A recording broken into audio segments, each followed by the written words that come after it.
The night shift at Earth's Deep Space Monitoring Station was usually quiet. Most operators spent their time watching endless streams of data from the outer solar system, looking for anything unusual. Tonight was different.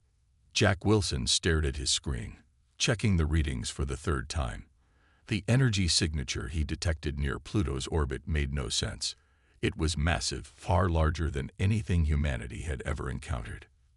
"Sir," he called out to his supervisor, "you need to see this." Station Chief Roberts walked over, coffee cup in hand. His eyes widened as he looked at the readings. Within minutes, the quiet control room transformed into a hub of frantic activity. Phones rang, keyboards clacked, and urgent messages flew between Earth's major space agencies. 24 hours later, the world's top scientists and military leaders gathered in an emergency meeting at the United Space Command headquarters in Geneva. The massive screens on the wall showed something impossible: a fleet of 300 massive ships, each bigger than Earth's largest spacecraft, floating dead in space. "The vessels appear to be unpowered," explained Dr. Brown, her voice steady despite the tension in the room. "We're detecting minimal energy outputs, consistent with emergency systems. These ships are in trouble." General Thompson stood up, his face grim. "Do we know if they're hostile?" Before anyone could answer, all the screens in the room flickered. A message appeared, transmitted on every frequency Earth could receive. The translation computers worked quickly, converting alien mathematics into human language. "Help. Emergency. Life support failing. 2 million souls aboard. Please." The room fell silent. This was humanity's first contact with alien life, and it came in the form of a desperate cry for help. "We're receiving more data," Dr. Brown announced. "They call themselves the Star Wanderers. Their main power systems are completely dead. Life support is running on emergency backup power, but it's failing. They have less than 2 weeks before." She didn't need to finish the sentence. Everyone understood what would happen if life support failed on those ships. "Can we help them?" General Thompson asked. "Their technology must be far beyond ours." Dr. Brown pulled up more data on the main screen. "That's the interesting part, sir. Their primary systems use quantum technology we barely understand. But their emergency systems are similar to ours, just more advanced. We might be able to help them, but we'd need to act fast." The United Space Command's emergency protocol kicked in. Within hours, every major shipyard on Earth and the Moon began preparing rescue vessels. They loaded their largest cargo ships with solar arrays, backup power systems, and emergency supplies. The world watched as humanity prepared for its first major space rescue mission. News channels broadcast continuous coverage of the preparations. Social media exploded with messages of support and concern. For the first time in history, the entire human race united behind a single goal: saving 2 million alien lives. Captain Tom Miller stood on the bridge of the RSS Salvation, Earth's largest rescue vessel. His crew worked efficiently around him, preparing for their journey to the edge of the solar system. They had trained for space rescues before, but nothing like this. "Engineering reports all systems ready," Chief Engineer Stone announced. "We can launch in 10 minutes." Miller nodded, looking at the image of the stranded alien fleet on his main screen. The massive ships hung in space like dark islands in a sea of stars. Their sleek designs made human spacecraft look like children's toys in comparison. "Send a message to the fleet," he ordered. "Tell them help is coming." As the RSS Salvation led a fleet of 50 human rescue ships out of Earth orbit, Miller couldn't help but smile at the irony. Humanity, often considered a young and primitive species by their own standards, was about to attempt the rescue of a far more advanced civilization.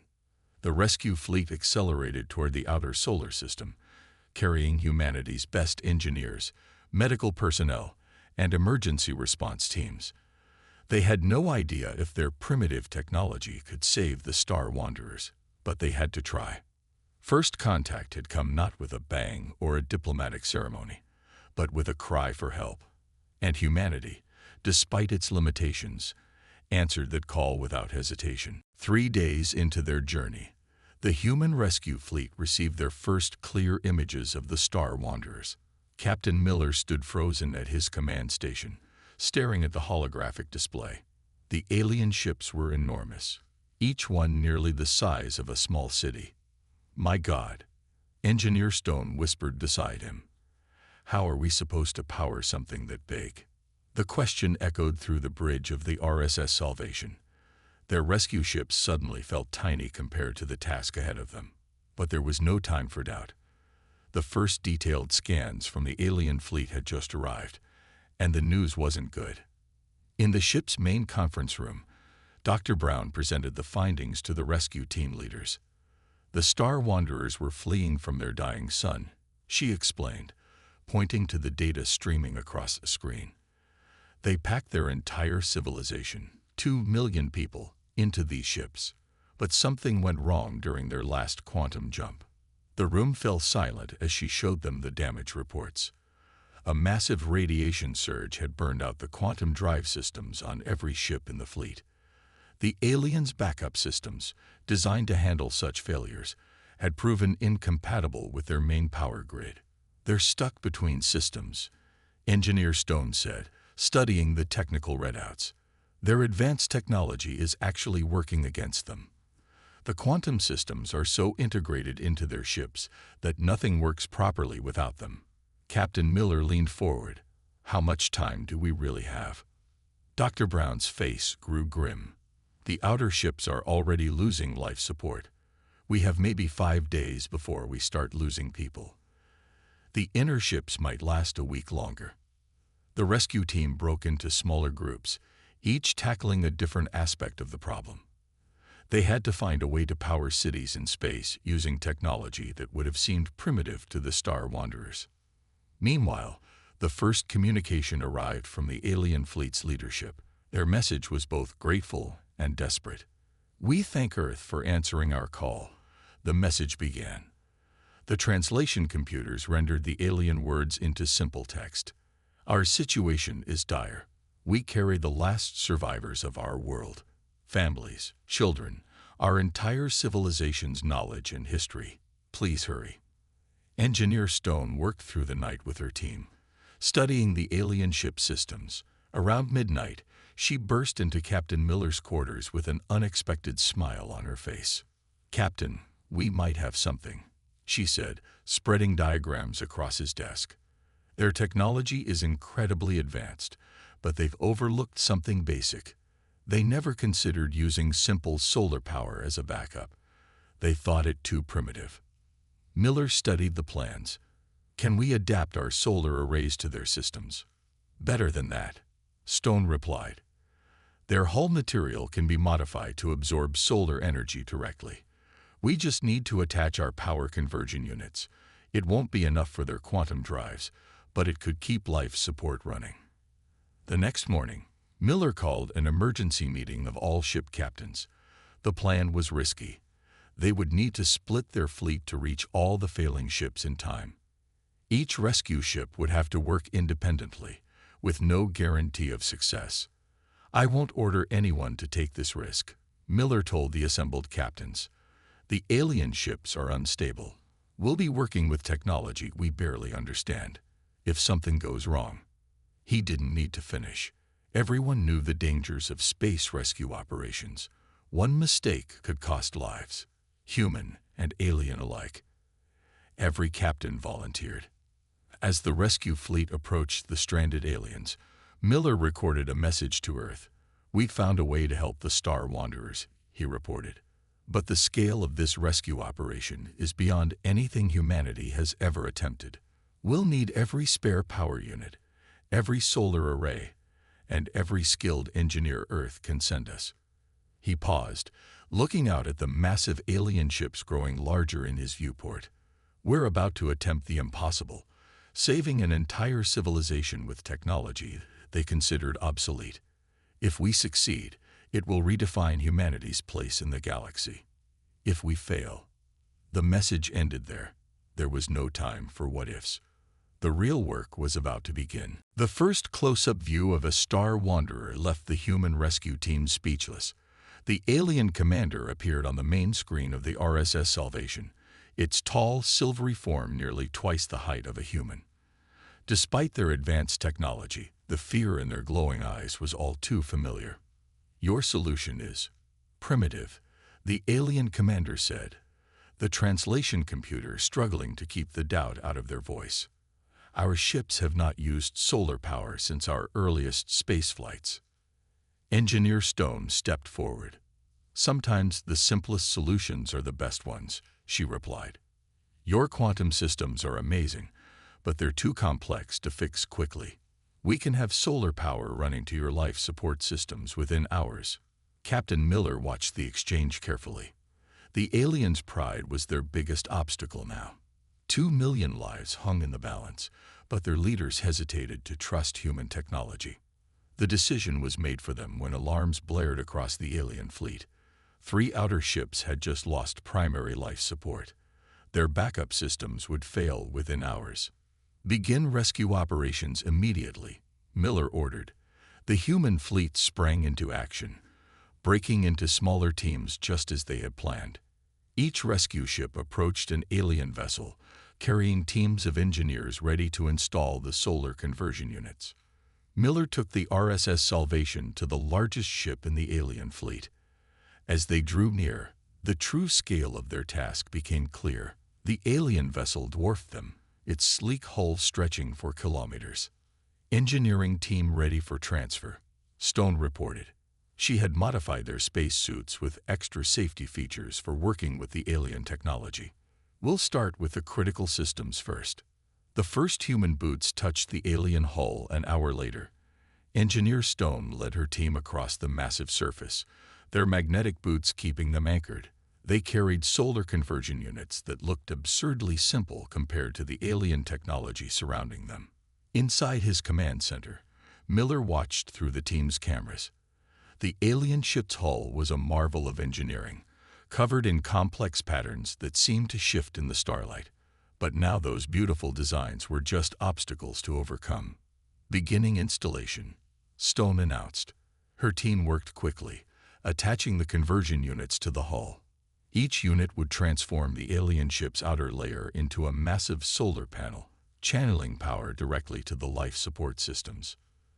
The Star Wanderers watched in confusion as the humans worked. Their own engineers had dismissed such simple solutions ages ago, believing their quantum technology made them unnecessary.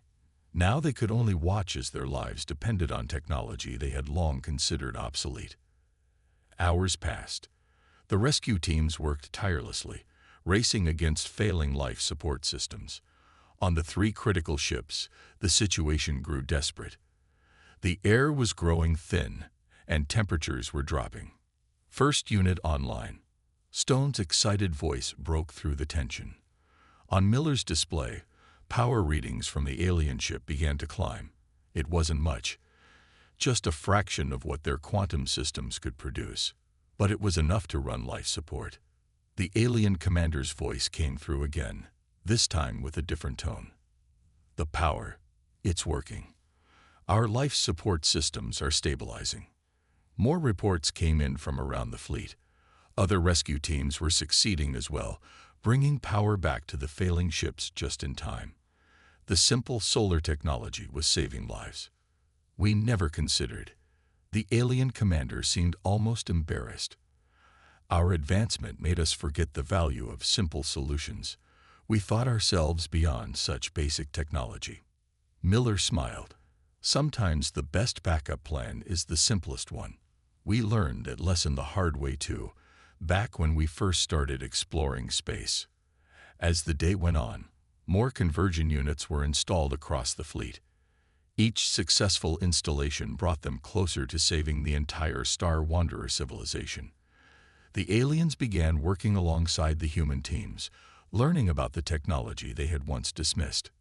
Earth's primitive solution was working. Not only were they saving lives, but they were teaching one of the most advanced species in the galaxy a valuable lesson. Never underestimate the power of simplicity. 3 days into the rescue operation, Captain Miller received the worst possible news. The power systems on the alien ships were failing faster than expected. The temporary solar solutions were working, but they weren't enough for the larger vessels.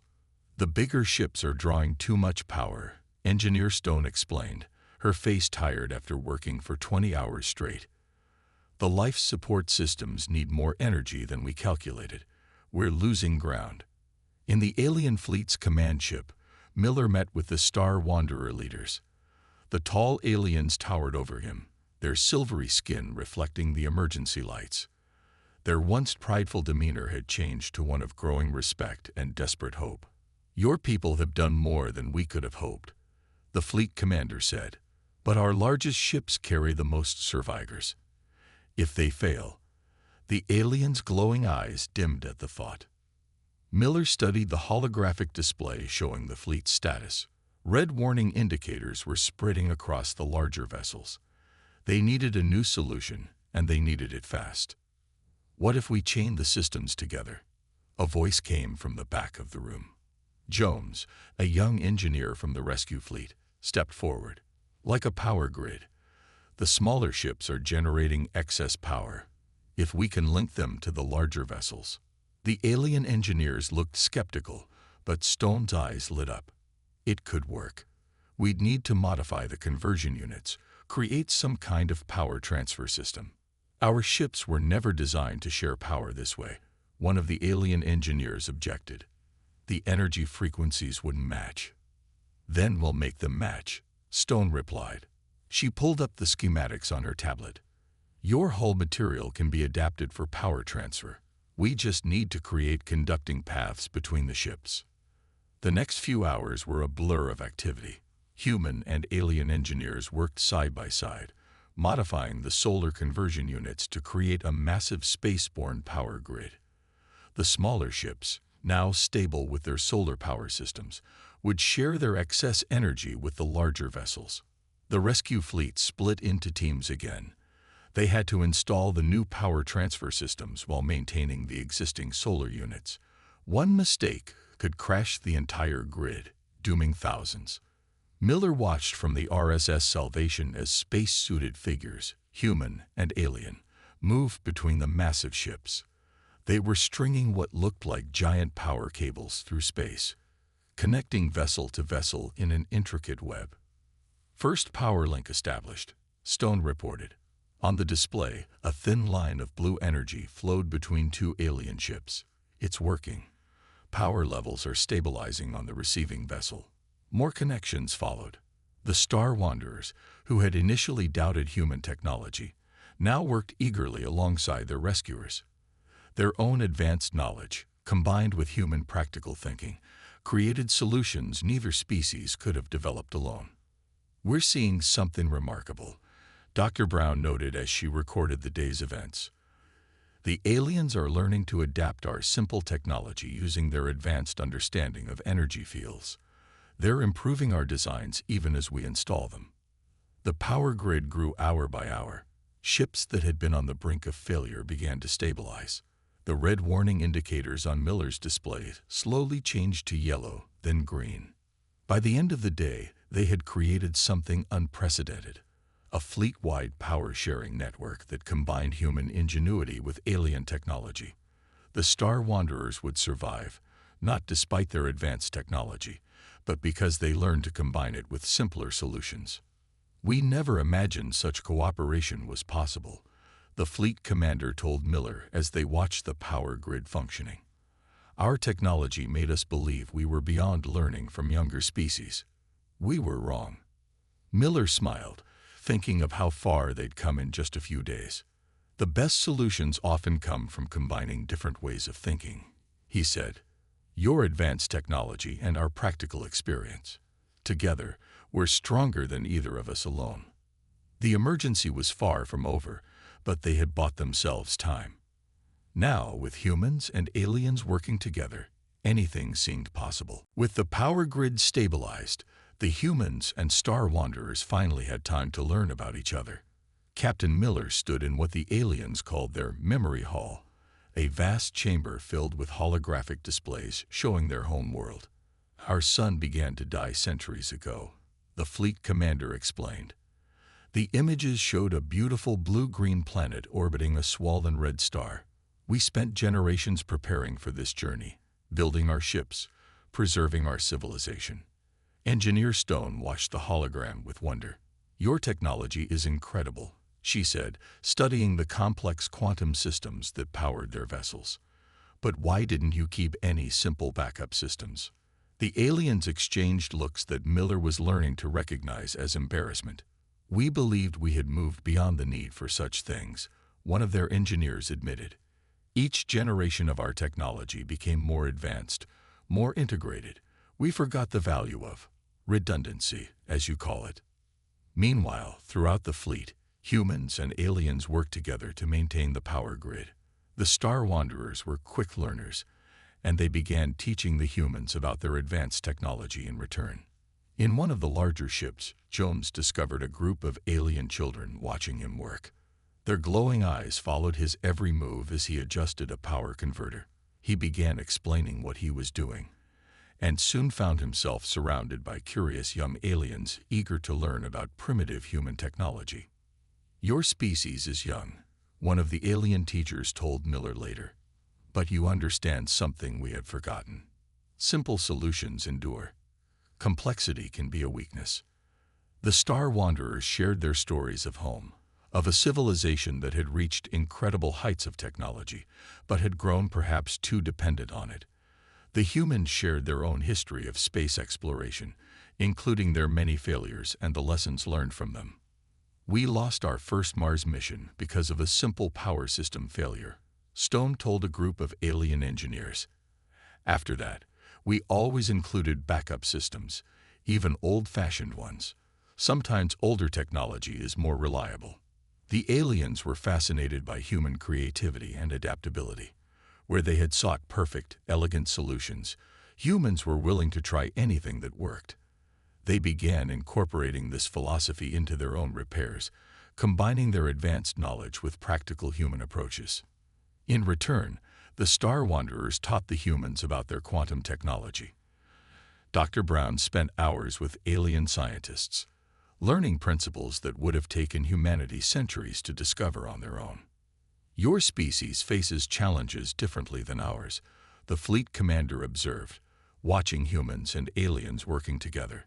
Where we seek to advance beyond problems, you seek to understand them. Both approaches have value. The cultural exchange went beyond technology. The aliens shared their art, music, and literature through their holographic systems. Humans introduced them to Earth's cultures through videos and stories. Despite their different forms, both species found they shared many common hopes and fears. Our children ask about Earth now, the commander told Miller. They want to know if they will see oceans and mountains again.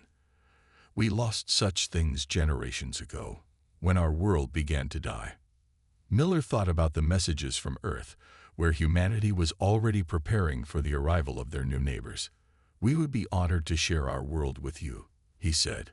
There's plenty of room, and we have much to learn from each other. The Star Wanderers were moved by this offer. They had expected to search for an uninhabited world, not to find allies willing to share their home. Their pride in their advanced civilization had been replaced by genuine appreciation for humanity's generous spirit. As the power grid hummed quietly around them, humans and aliens continued to work and learn together. What had begun as an emergency rescue was becoming something more, the beginning of a partnership that could benefit both species.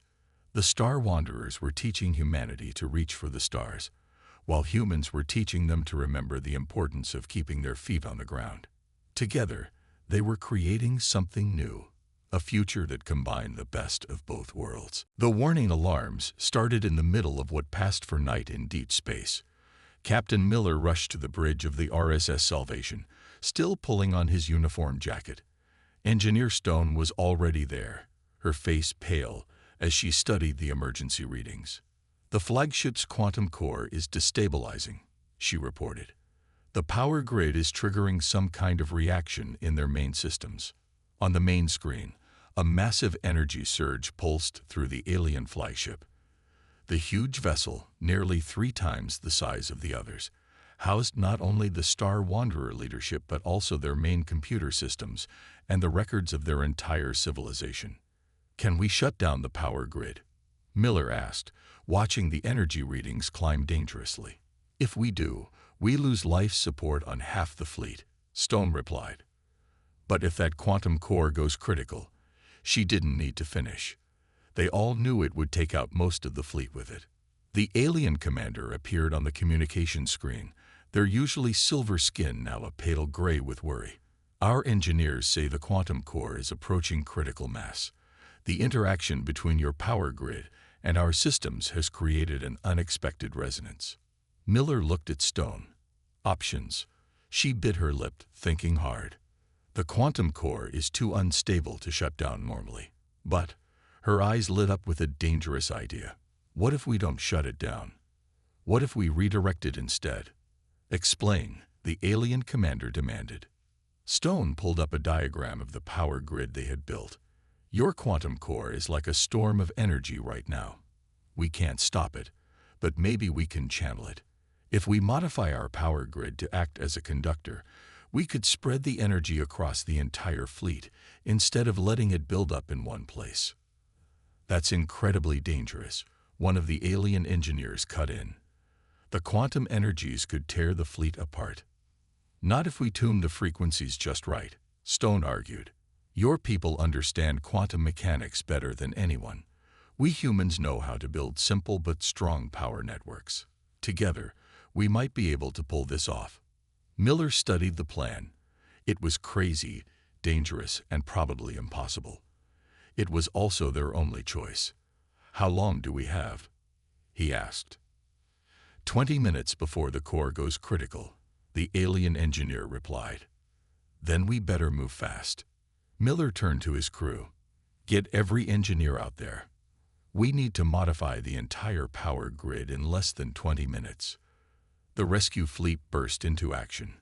Humans and aliens in spacesuits swarmed across the vessels, adapting the power transfer systems. Every available hand was put to work, following Stone's desperate plan. Inside the flagship, alien quantum physicists worked frantically to adjust their systems. They had to time everything perfectly. One mistake would doom them all. "Power grid modifications at 60%, Stone reported, her voice tense. 10 minutes left. The quantum core's energy readings kept climbing. Strange lights flickered across the hulls of nearby ships as space itself began to warp from the power buildup. "Grid at 80%, Stone called out. 5 minutes. Miller watched the timer counting down. Around him, human and alien crew members worked together with desperate speed. There was no distinction now between advanced and primitive technology, only the need to survive. "Grid complete," Stone shouted with just 2 minutes remaining. "Ready to initiate power transfer." The alien commander gave the order. "Begin the sequence. And thank you, all of you, whatever happens." Stone pressed the activation control. Across the fleet, the modified power grid hummed to life. Brilliant streams of energy began flowing between the ships, following the carefully planned pathways. The quantum core's energy surged into the grid. Everyone watched in tense silence as power readings spiked across the fleet. Would their combined technology hold, or had they just connected all their ships to a bomb? The answer would come in the next few seconds, one way or another. For 30 seconds that felt like eternity, no one on the bridge of the RSS Salvation dared to breathe. Energy from the quantum core surged through the modified power grid, creating beautiful rivers of light between the ships. The entire fleet glowed like a constellation. "Power levels holding," Engineer Stone announced, her voice tight with concentration. "The grid is distributing the energy evenly." On the main screen, readings from the quantum core began to stabilize. The dangerous buildup of energy was spreading safely across the fleet, transformed by the combination of human and alien technology into something manageable. "It's working." The alien commander's voice carried both relief and amazement. "The quantum energies are rebalancing themselves through your power distribution network." Miller watched as the emergency warnings began to fade one by one. What they had created was more than just a solution to the crisis. It was proof that their two civilizations could achieve incredible things together. "Wait," Stone called out, studying her readings with growing excitement. "Something else is happening. The distributed quantum energy. It's not just stabilizing the core. It's actually powering up the fleet's systems." The alien engineers confirmed her observation. The emergency power grid, originally built just to maintain life support, was now channeling quantum energy throughout the fleet. Systems that had been dead for days were coming back online. "Our main computers are rebooting," the fleet commander reported. "Navigation is responding. We're getting power readings at 40% of normal capacity, more than enough to maintain all essential systems." The bridge erupted in cheers. Humans and aliens celebrated together, their differences forgotten in the joy of survival and success. They had done more than save the fleet. They had found a way to power it. Hours later, Miller stood with the fleet commander in the flagship's observation deck, watching engineers from both species working to refine their hybrid power system. "Your people have taught us a valuable lesson," the commander said. "We thought we had moved beyond simple solutions, but in doing so, we nearly destroyed ourselves. You showed us that true advancement isn't about abandoning the basic for the complex. It's about finding the right balance between them." Miller nodded. "And you've shown us that we don't need to wait centuries to reach for the stars. With our peoples working together, humanity can learn to combine our practical approach with your advanced technology." The next few days were filled with activity as the fleet prepared to move. Earth had officially invited the Star Wanderers to make their new home in the solar system. The alien ships would travel there slowly, powered by their new hybrid systems that combined quantum technology with human ingenuity. "It's funny," Stone told Miller as they watched the first ships begin their journey. Their quantum drives were so advanced that when they failed, the aliens couldn't think of a simple fix. Sometimes you need to take a step back to move forward. Word came from Earth that humanity was preparing for their new neighbors. Plans were already being made to help the Star Wanderers settle and to establish joint research facilities where both species could continue learning from each other. The fleet began its slow movement toward Earth, led by the RSS Salvation. The ship still glowed with rivers of energy flowing between them, a visible symbol of what could be achieved when advanced technology and practical solutions work together. "You know what this means for humanity?" Miller asked Stone as they watched the fleet move through space. "We're not alone anymore, and we've proved we can hold our own among the stars." Stone smiled. "We did more than that. We showed that humanity's greatest strength isn't our technology or even our determination. It's our ability to find simple solutions to complex problems." The Star Wanderers had started their journey looking for a new home. They had found not just a planet to live on, but partners who could help them build a better future. And humanity had gained not just advanced technology, but the confidence to know they were ready to take their place among the stars. Sometimes the simplest rescue mission could change the course of two civilizations forever.